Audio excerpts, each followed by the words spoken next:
guys, I've been really promising you and I didn't want to do this. So I'm planning to do a face reveal.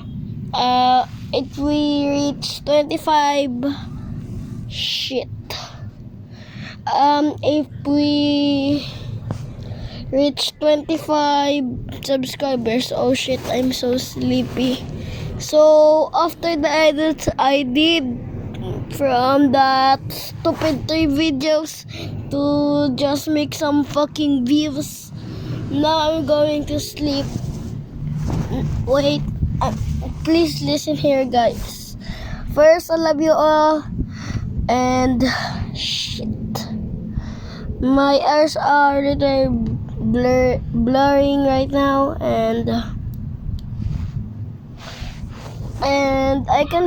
I can see properly, but my eyes, my brain is controlling my eyes to go to sleep. And I've been wanting to do this, but no, I'm not gonna do a face reveal until we hit any subscribers. And I promised you guys to, if you remember me, and I did a face reveal on my oldest account, Gabit102, that which I have some many haters. I have 269 subscribers, which my enemy or my cousin enemy Yashender, and he's literally sleeping right now.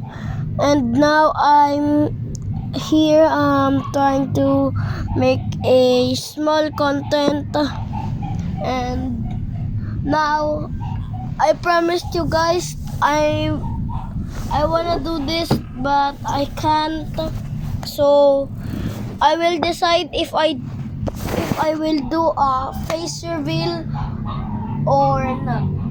If I'm gonna decide tomorrow, so please wait my vlog at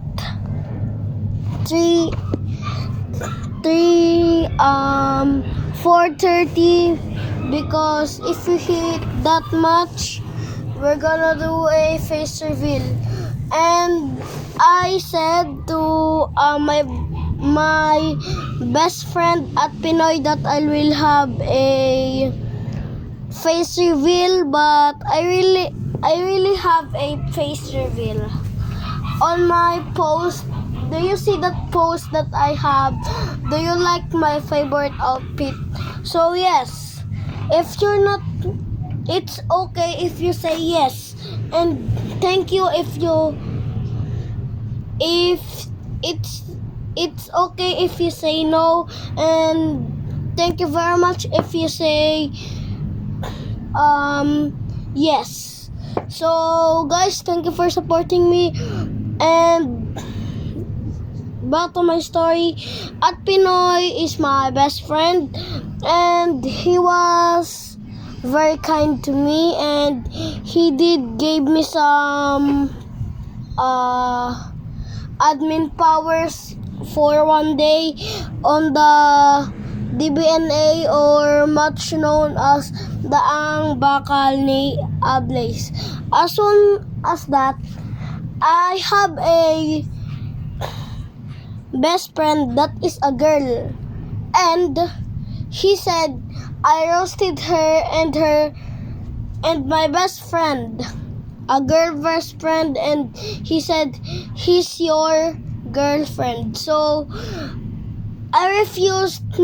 He is not my girlfriend. He's only my best friend I meet on the pool your friends, 2 players on Roblox.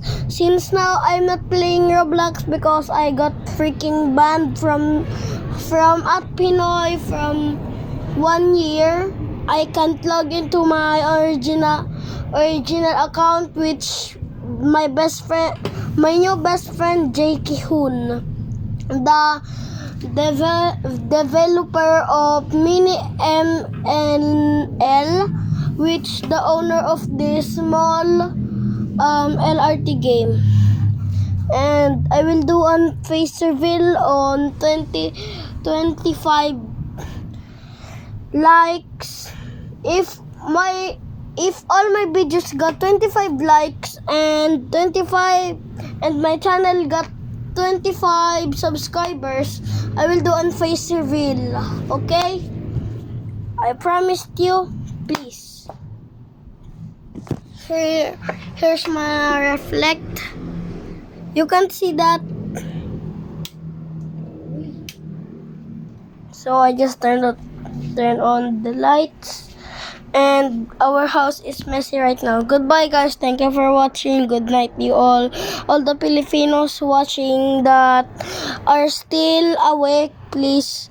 Thank you for watching. Bye-bye.